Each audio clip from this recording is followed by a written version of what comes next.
मेरे ख्याल में रियल एस्टेट की पोजीशन हमेशा से ग्रोथ में ही रही है, इसलिए कि पाकिस्तान की पॉपुलेशन कंटिन्यूसली बढ़ रही है। अभी पाकिस्तान की पॉपुलेशन 250 मिलियन है, which is expected in 2050 to be around 400 million. इन सारे फैक्टर्स को मद्देनज़र रखते हुए मैं यकीन से कह सकता हूँ कि पाकिस्तान में रियल एस्टेट की डिमांड बढ़ेगी और रियल एस्टेट में ग्रोथ मौजूद रहेगी।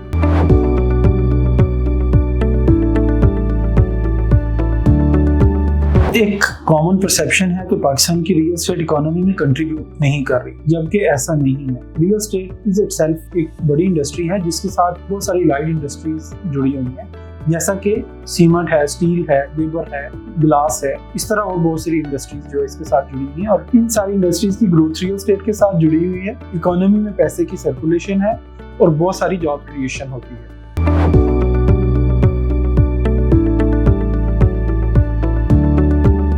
इस सारे पोटेंशियल को मटेरियलाइज करने के लिए गवर्नमेंट का रोल बड़ा अहम है। अनफॉर्चुनेटली अभी तक रियल एस्टेट को एक फॉर्मल इंडस्ट्री के तौर पर नहीं एक्सेप्ट किया गया है। जब तक इसके ऊपर रेगुलेटरी फ्रेमवर्क के ऊपर और कोई सेंट्रल बॉडी नहीं बनती, उस वक्त तक पाकिस्तान में रियल एस्टेट का ऑप्टिमम पोटेंशियल नहीं लिया जा सकता। इस सब के लिए गवर्नमेंट की तरफ से कंसिस्टेंट पॉलिसी की बहुत ज्यादा जरूरत है और एक कोई सेंट्रल बॉडी की जरूरत है, जैसे कि यूएई में रीरा है या एवरीवेयर इन द वर्ल्ड कोई ना कोई सेंट्रल बॉडी होती है जो रेगुलेट कर रही होती है। दूसरा, लोकल रेगुलेटर की हम बात करते हैं तो लोकल रेगुलेटर भी बहुत वीक है।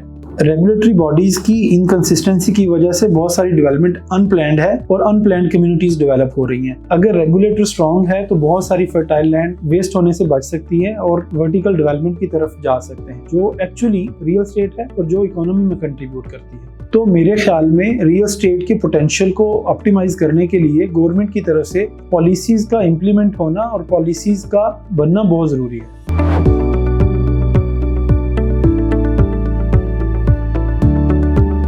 बहुत सारे लोग पूछते हैं कि क्या रियल एस्टेट में इन्वेस्ट करने के लिए ये अच्छा टाइम है, तो मैं कहता हूँ कि रियल एस्टेट में इन्वेस्ट करने के लिए यस, ये अच्छा टाइम है अगर वाकई रियल एस्टेट में इन्वेस्टमेंट की जा रही है। अगर ये इन्वेस्टमेंट पेपर्स में है तो देन मैं इसको बिल्कुल रिकमेंड नहीं करता। इस वक्त प्राइसेस बड़ी लुक्रेटिव हैं, मार्केट डाउन है, लेकिन कीपिंग इन माइंड कि अगले एक साल में मार्कअप रेट सिग्निफिकेंटली कम होगा और एक बड़ा नंबर बैंकों से मूव करेगा टुवर्ड्स इन्वेस्टमेंट। तो पाकिस्तान में रियल एस्टेट के अलावा क्या और ऑप्शन हो सकती है? तो मेरे ख्याल में ये एक अच्छा टाइम है इन्वेस्ट करने के लिए। 2025 would be the good time to get returns on real estate.